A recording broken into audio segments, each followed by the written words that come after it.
You run an airline, and you just announced a brand new nonstop to Dubai. There is a press release, a ribbon-cutting ceremony at the gate, a photo of the crew standing in front of the aircraft with a giant paper boarding pass. Executives talk about connecting continents. Travelers start booking. For a moment, it feels like pure growth, like the network is expanding and the future is wide open.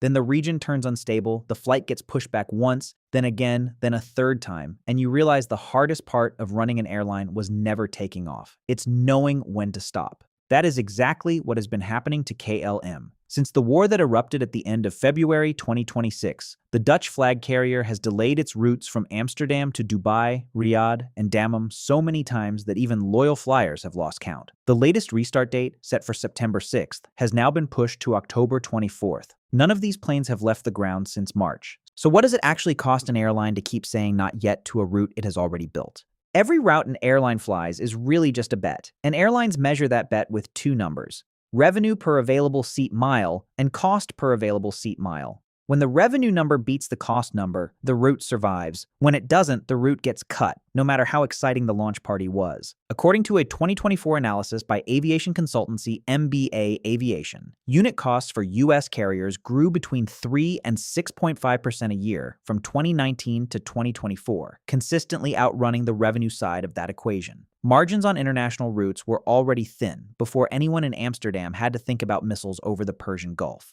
Launching a long-haul international route in the first place is not cheap. You are paying for landing slots at both airports, training crews on new procedures, marketing the route to travelers who have never considered flying there, and committing a wide-body aircraft that could be flying somewhere else entirely. Nawal Taneja, an aviation economist and professor emeritus at Ohio State University who has spent decades studying airline strategy, has pointed out that when carriers pull capacity out of the sky, the natural response is to raise prices on the routes that remain, squeezing more revenue out of fewer seats to offset what's been lost elsewhere. Now picture the operating side once that plane is grounded. Fuel alone typically eats up between 25 and 30% of an airline's total operating costs, according to industry data cited by aviation analytics firm Cirium. But a suspended route doesn't make those costs disappear. Crews still need pay. Leased aircraft still accrue fees. Slots at Dubai International still have to be defended or they get reassigned to someone else. You are paying to stand still.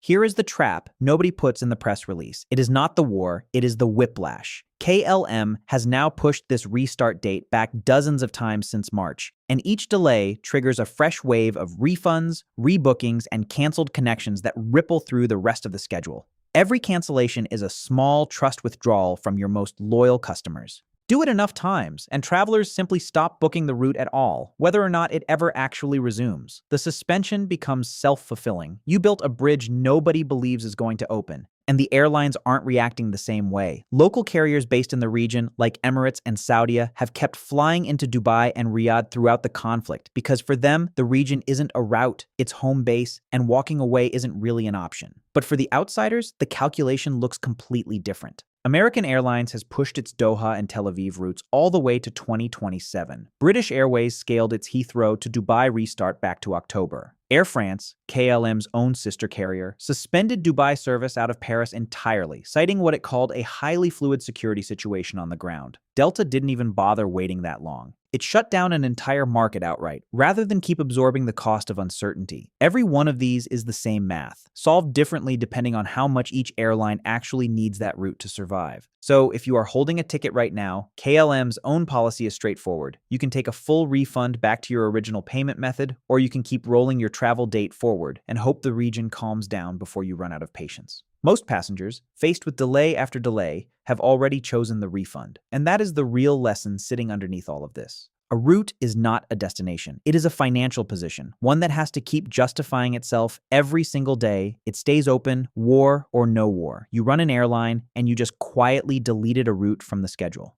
There is no press release this time, no photo, no ribbon, just a line item that finally stopped bleeding.